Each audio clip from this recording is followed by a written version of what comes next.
Episodio número 1. Paella. Or how I embarrassed myself with Cesar's mother. Hola, estás escuchando Spanish for False Beginners. Although the rest of this episode will be in Spanish, we want to let you know that you can read the free transcript of this episode, both in Spanish and English, on www.spanishlanguagecoach.com. If, while you listen to the podcast, you find it a little challenging, don't give up.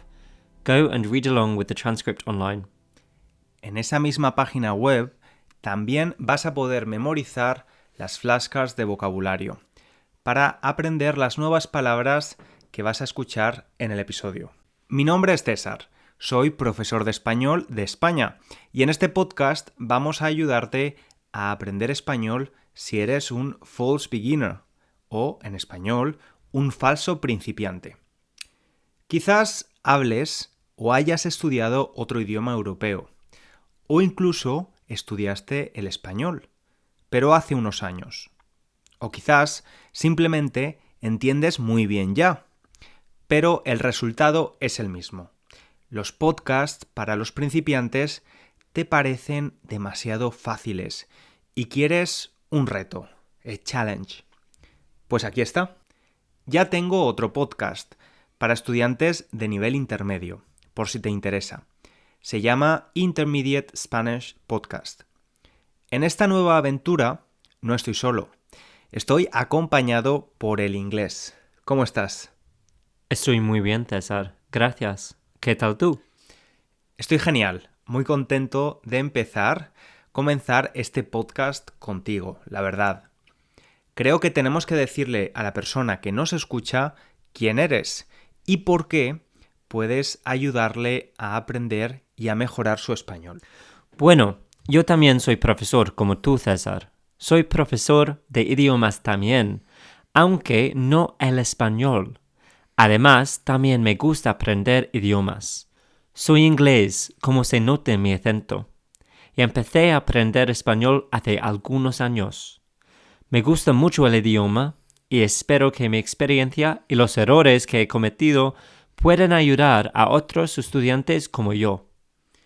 Bueno, inglés, tú hablas muy bien español.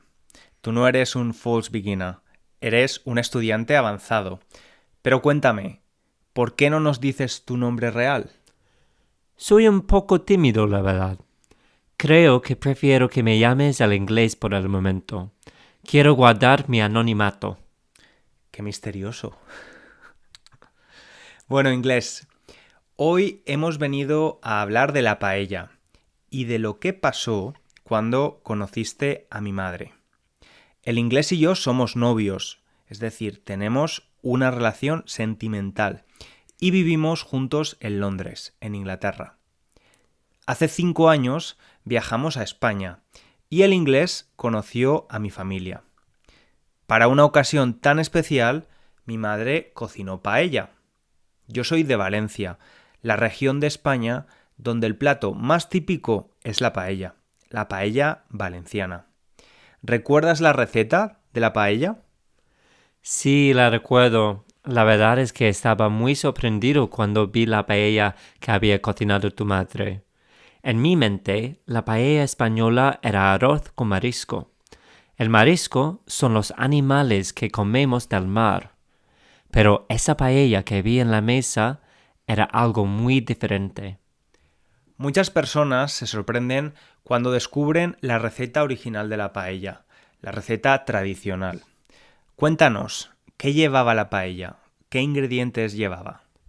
Lo que más me impactó fueron los caracoles, o como dicen los franceses, los escargots. Nunca pensé que iba a encontrar caracoles en una paella. Yo tengo que decir que nunca los he probado, nunca los he comido con la paella. La idea me parecía un poco repugnante. Es un animal muy viscoso. ¡Ah! Ahora no como ningún animal porque soy vegano, es decir, no como nada de origen animal.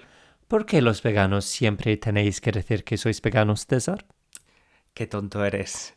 Bueno, ¿hay algo más de la receta que te llamó la atención, que te sorprendió? Por supuesto.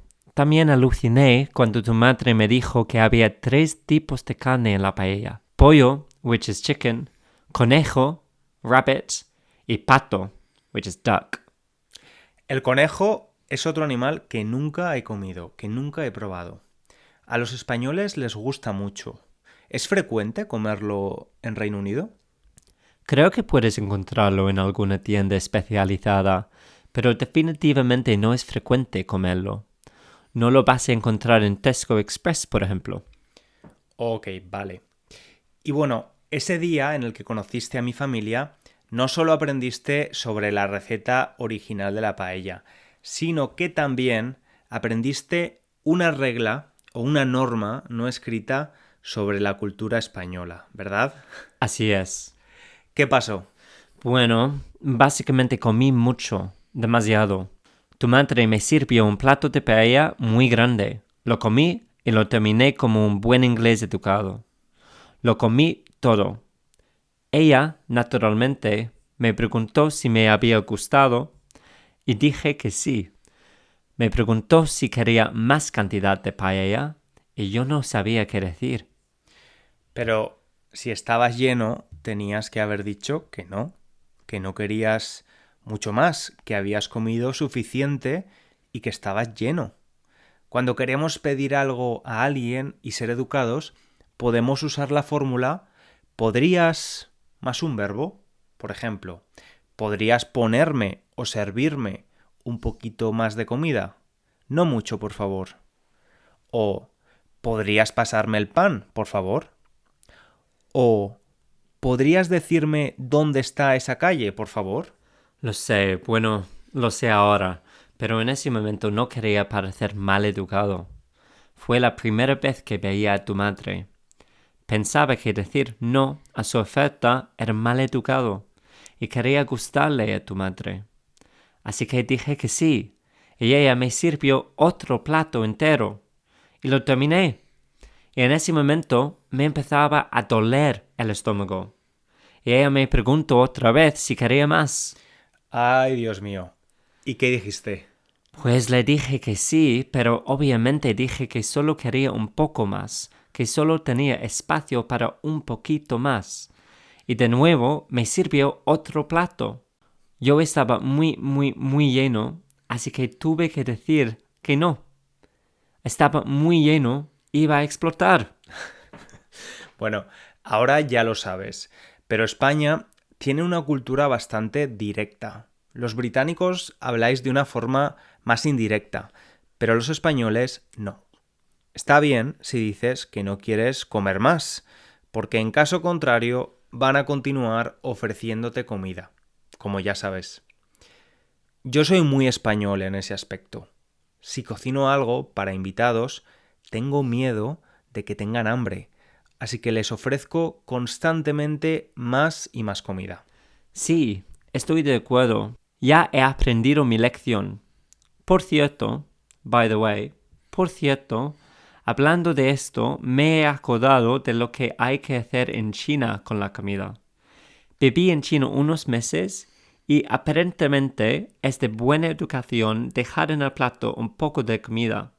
Es un signo de que primero estás lleno de comida, no puedes comer más, te han dado suficiente comida y por otro lado de que te ha gustado la comida porque la has comido casi toda. Interesante, no lo sabía. Quizás en otro episodio nos puedes hablar de tus experiencias en China aprendiendo el chino. Pues sí, me encantaría, es una muy buena idea. Ahora tenemos que despedirnos, decir adiós. Sí, esperamos que te haya gustado este primer episodio de podcast de Spanish for False Beginners. Nos escuchamos en el próximo episodio. Recuerda que puedes leer las transcripciones y usar las flashcards de vocabulario de los episodios en www.spanishlanguagecoach.com. Si te ha gustado el episodio, puedes dejar un comentario o unas estrellas en tu plataforma de podcast. Muchas gracias y un abrazo grande. Un abrazo. Hasta el próximo episodio.